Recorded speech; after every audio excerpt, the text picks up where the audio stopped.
صحیح بخاری میں ہے حضرت سلیمان علیہ الصلاۃ والسلام کی 100 بیویاں تھیں. حضرت سلیمان نے قسم اٹھائی کہ میں اپنی 100 بیویوں سے آج رات ہم بستری کروں گا اور ان سے 100 بیٹے پیدا ہوں گے اور 100 بیٹوں کو اللہ کے راستے کا شہسوار بناؤں گا, مجاہد بناؤں گا.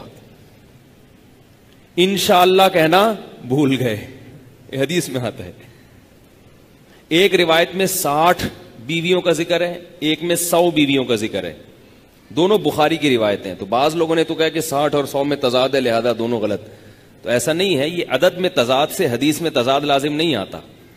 علامہ ابن حجر نے لکھا ہے حفظ کل ما لم يحفظه الآخر.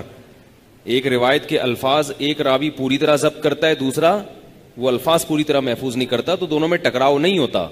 اصل واقعہ صحیح ہے. باقی 60 اور 100 کے عدد میں راوی نے اس کو بیان کرنے میں اتنا اہتمام نہیں کیا. تو وہ کہتے ہیں کہ جو 100 کی روایت ہوتی ہے نا ایسے موقع پر وہ لی جائے گی, کیونکہ وہ جو کم عدد بیان کرنے والا وہ احتیاط کے پہلو کو نظر رکھ رہا ہے. تو اب 60 اگر ہوں یا 100 ہوں, سلیمان علیہ السلام نے قسم اٹھائی کہ میں اپنی 100 بیویوں کے قریب جاؤں گا اور اللہ اس سے 100 بیٹے پیدا کرے گا اور 100 کے 100 بیٹوں کو میں اپنے اللہ کے راستے کا شہسوار بناؤں گا, مجاہد بناؤں. ان کے نسل بڑھانے کے یہ جذبے تھے, نسل بڑھے نسل. اور آج حال دیکھو, آج ایک سفیر آئے ہوئے تھے ہمارے جامعۃ الرشید میں, پاکستان کے سفیر ہیں ڈاکٹر نذیر احمد. 33 سال پاکستان کے سفیر رہے ہیں. وہ لاہور کی یونیورسٹی کے بڑے بھی ہیں. وہ جتنے بڑے بڑے حکمران ہیں ہمارے, ایوب خان, بھٹو, ضیاء الحق, جنرل مشرف, جنرل راحیل, ان سب کے ساتھ ان کے بیرون ملک دورے ہوئے. بڑے قابل آدمی ہیں. تو انہوں نے یہی بات بتائی جو میں چیختا رہتا ہوں, مولویوں کی باتیں تو سمجھ میں نہیں آتی نا, چلے ان لوگوں کی رپورٹ ہی پر یقین کر لیں. کہہ رہے تھے کہ پاکستان میں 1983 جو تھا نا, 83 میں پاکستان میں جوانوں کا ریشو بوڑھوں کی نسبت زیادہ تھا اور بہت اچھا ریشو تھا. کمانے والے زیادہ اور کھانے والے کم. اس کے بعد یہ ریشو آہستہ آہستہ آبادی کم ہو رہی ہے, گر رہی ہے, گروتھ ریشو کم ہو رہا ہے. تو لیکن پھر بھی اتنا کم نہیں ہے.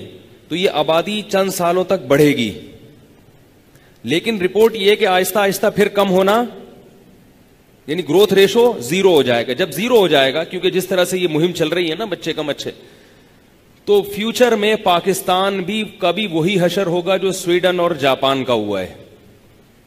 سویڈن اور جاپان بڈھوں کا ملک کہلاتا ہے. سویڈن کون سا ملک کہلاتا ہے؟ بڈھے, کھانے والے زیادہ, کمانے والے کم, کیونکہ گروتھ ریشو بہت کم ہو گیا نا. اب ہم اور آپ 20 سال کے بعد کس میں آئیں گے؟ 20-30 سال کے بعد بڈھوں میں آئیں گے کہ نہیں آئیں گے؟ اور ہمارے بچے اگر زیادہ نہ ہوئے تو 2 بچے ہوئے اگر, تو ہمارا بوجھ بھی ان 2 بچوں پہ اور ان کا اپنا بوجھ بھی ان 2 بچوں پہ اور ان کی اولاد کا بوجھ بھی, بولو نا, ان 2. اور اگر یہ ریشو بڑھ جائے تو جب آپ بوڑھے ہوں گے تو آپ کا بوجھ ڈیوائیڈ ہو جائے گا زیادہ افراد پر. تو یہ کسی گھر کی ترقی کا جو فارمولا ہے وہی کسی ملک اور قوم کی ترقی کا بھی وہی فارمولا ہے. کمانے والے زیادہ ہوں, کھانے والے کم ہوں تو معاشی لحاظ سے ترقی ہوتی ہے, اور کھانے والے زیادہ ہوں, کمانے والے کم پڑ جائیں تو ترقی نیچے آنا شروع ہوتی ہے. یہ اتنا چھوٹا سا فارمولا ہے جو سمجھ میں نہیں آ رہا پبلک کے. اللہ رسول کی بات سمجھ میں نہیں آتی تو اکنامکس کے ماہرین سے ہی پوچھ لیا کرو. تو یہ جو ہے نا, یہ گروتھ ریشو ہمارا گر رہا ہے. اس لیے جتنا گروتھ ریشو بڑھے گا, جوانوں کا ریشو اتنا سے. کمانے والے کون ہوتے ہیں, جوان یا بوڑھے؟ جوان. تو جوانوں کا ریشو بڑھتا ہے اس حساب سے. تو آبادی کے یہ جو کہا جاتا ہے نا کسی ملک کی آبادی اتنی زیادہ, یہ تو بہت زیادہ ہے. زیادہ اور کم آبادی کا افراد سے تعلق نہیں ہے. یہ بہت اہم پوائنٹ کی بات کر رہا ہوں. مثال کے طور پر کسی گھر میں 20 آدمی رہتے ہیں اور کسی گھر میں 4 آدمی رہتے ہیں. اب آپ یہ نہیں کہہ سکتے جس گھر میں 20 رہتے ہیں وہ تو بہت زیادہ ہیں, وہ کہاں سے کھاتے ہوں گے, کہاں, وہ تو ان کی تو خوراک کا خرچہ بہت زیادہ ہوگا, وہ تو غریب ہو جائیں گے. اور جس گھر میں 4 رہتے ہیں وہ غریب نہیں ہوں گے. نہ, جس گھر میں 4 رہتے ہیں اگر اس میں کمانے والے زیادہ اور کھانے والے کم ہوں تو وہ 4 ہو کے بھی مالدار بن جائیں گے, اور اگر جس گھر میں 4 آدمی رہتے ہیں اس میں کھانے والے زیادہ ہوں کمانے والے کم ہوں تو وہ تھوڑے ہو کے بھی کیا ہو جائیں گے, غریب. اور جس گھر میں 20 افراد رہتے ہیں اس میں اگر کمانے والوں کا ریشو زیادہ ہو اور کھانے والے کا ریشو کم ہو تو وہ 20 ہو کے بھی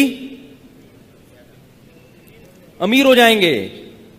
یہ فارمولا ہے. تو ہم پتہ ہے کیا دیکھتے ہیں, ہمارے ملک کی آبادی 20 کروڑ ہو گئی, یہ 20 کروڑ آبادی کیسے کھائے گی, کیسے کمائے گی. او بھائی 20 کروڑ سے کچھ نہیں ہوتا, 20 کروڑ کیا 40 کروڑ بھی ہو جائے, یہ دیکھا جائے گا جوانوں کا ریشو کم ہے کسی کنٹری میں یا زیادہ ہے. جوانوں کا ریشو زیادہ تو وہ سونے کے نوالے کھائیں گے وہ. اب سویڈن اور ڈنمارک میں پتہ ہے نتیجہ کیا نکلا ہے. ڈنمارک, سویڈن, جاپان, یہ لوگ چونکہ پہلے اتنی ترقی کر چکے ہیں کہ اب یہ پینشن کھا رہے ہیں بیٹھ کے. بعض دفعہ ایک آدمی اتنا کما لیتا ہے کہ بڑھاپے میں وہ پینشن پہ چل رہا ہوتا ہے.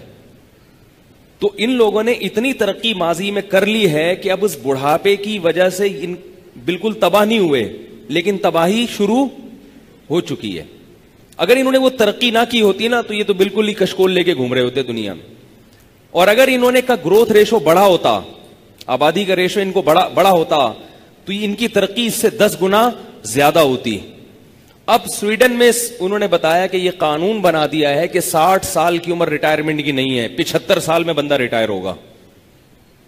کیوں؟ کمانے والے کم ہو گئے نا, تو اب انہوں نے کہا یہ 60 والوں کو 75 سال تک ان سے کمواؤ. تو یہ مصیبت کی بات ہے یا نہیں؟ بچے کم پیدا کر کے ٹینشن کم ہوئی ہے یا بڑی ہے ان کی؟ بڑی ہے.